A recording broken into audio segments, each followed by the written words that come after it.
What up, everybody? It's Frank Muller back at it again with another video today. You're watching Level Up, Double Down, where we don't play around unless it's video games. Now, if this video was helpful for you, subscribing to this channel is the best way to support my work and see more content like it. According to YouTube's analytics, 98% of you guys who watch my videos aren't even subscribed, which is a sad state of affairs. The more subs I can get, the more YouTube's algorithm can boost my content to reach more like-minded people, which in turn helps the channel grow and allows me to create more and better content for you guys. So consider doing me a solid. That's all I ask, and I hope I can earn your support today. And if you're already subscribed, then I want to express my deepest appreciation for your gesture. So with that out the way, let's go ahead and get things started. Before I forget, I've been using a new mic for the last couple of videos I've uploaded to YouTube, which has been somewhat problematic for me and giving me audio issues. And I didn't realize how much background static was produced by it until during the editing and post-processing stage after I recorded all of my voiceovers. So on today's episode, I'll be using a totally different mic and see if that helps alleviate the issues. So my apologies. So on today's episode, I just wanted to express my thoughts on the heels of the showcase that just wrapped up Thursday as it pertains to the direction that Resident Evil is going. Contrary to what the title of this video says, not only am I reacting to the showcase, but I'm actually paying homage to Resident Evil 2, which I felt put survival horror video games on the map and what led to Resident Evil as a whole becoming a household name.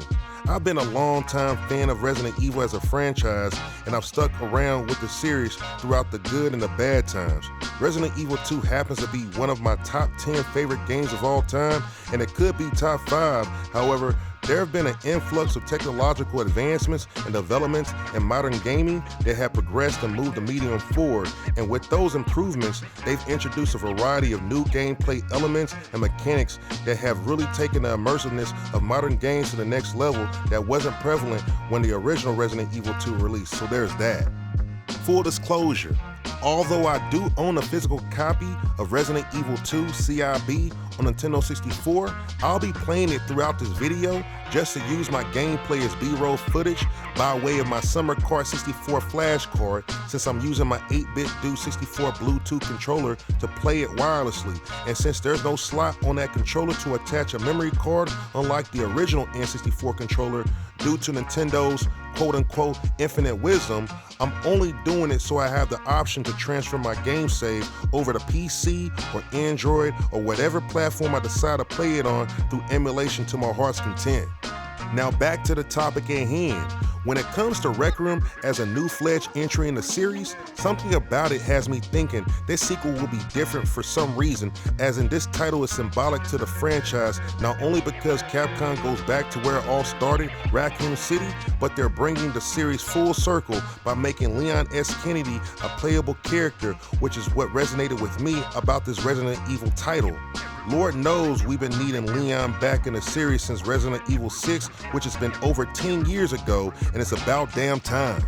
Speaking of which, I love how over time, Capcom has steadily transformed Leon into John Wick. What's ironic is I saw this evolution coming a mile away after watching both of the last CGI animated Resident Evil movies debut on Netflix, that being Vendetta and Death Island. But in the miniseries Infinite Darkness, it was especially apparent since the wardrobe he was donned out in, where he was in a whole suit, was similar to an outfit that resembles John Wick, which was pretty dapper, but Leon's combat moveset design depicting him being a badass and shooting guns with flair, you could draw parallels from that as well. What has me excited to play this game is that as part of Leon's portion of the campaign, the fact that you can disarm a weapon from a quote-unquote sentient zombie and use it against them is really awesome, and it's a welcome gameplay mechanic for Capcom to add into this game. Am I the only one who remembers when gamers would upload YouTube videos back in the day showing how many different ways a protagonist in the video game could die? Put it this way, I'll be doing the opposite. I'm trying to see how many different ways I can kill a zombie in this game, whether that be by knifing the shit out of them, stomping their face in, using my tomahawk to parry their chainsaw in order to use it against them, etc., etc. But I know I'm definitely going to be shooting the hell out of those zombies in their kneecaps.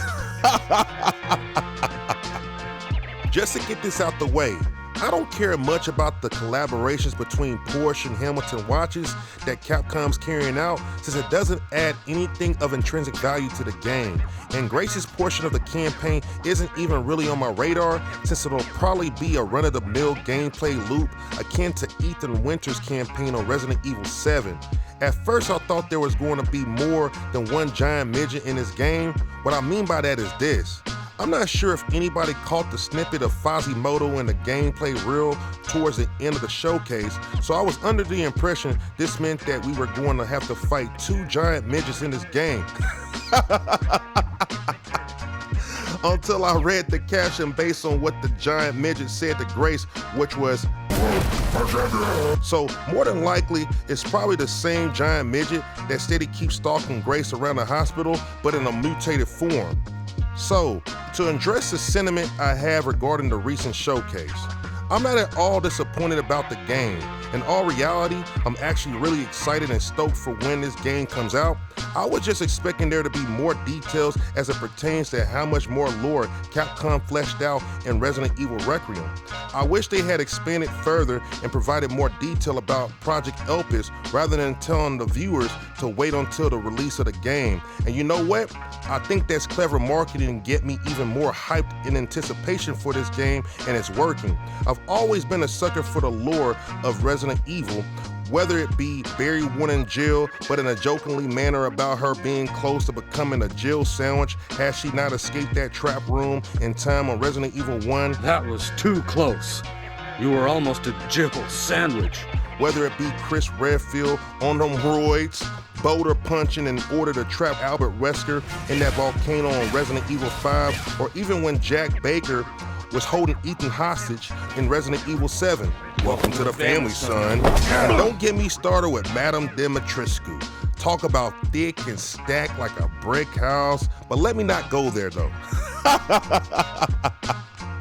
However, there are folks online who are more disappointed at how Capcom didn't shadow drop a demo during their showcase, which is a fair point since Capcom has been known to release playable demos prior to the launch of their games ever since the release of Resident Evil 7, which is as far as I can remember. But Capcom knows the absence of a demo isn't gonna stop anyone from buying this game. This is the most anticipation built up I've seen for a sequel from the Resident Evil franchise that I can recall in recent memory.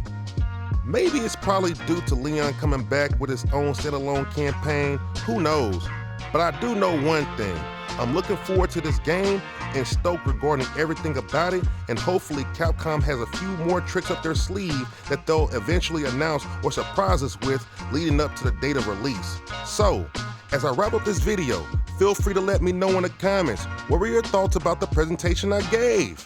If you're interested in this type of content as it relates to the Resident Evil franchise and all of its glory, hit the subscribe button down below and click the bell icon to turn on all of your notifications so you don't miss a thing. And also, if you made it this far into the video, I want to sincerely thank you for watching. So until next time, like, comment, subscribe, and share. Again, this is Frank Mula signing out. Holla at me.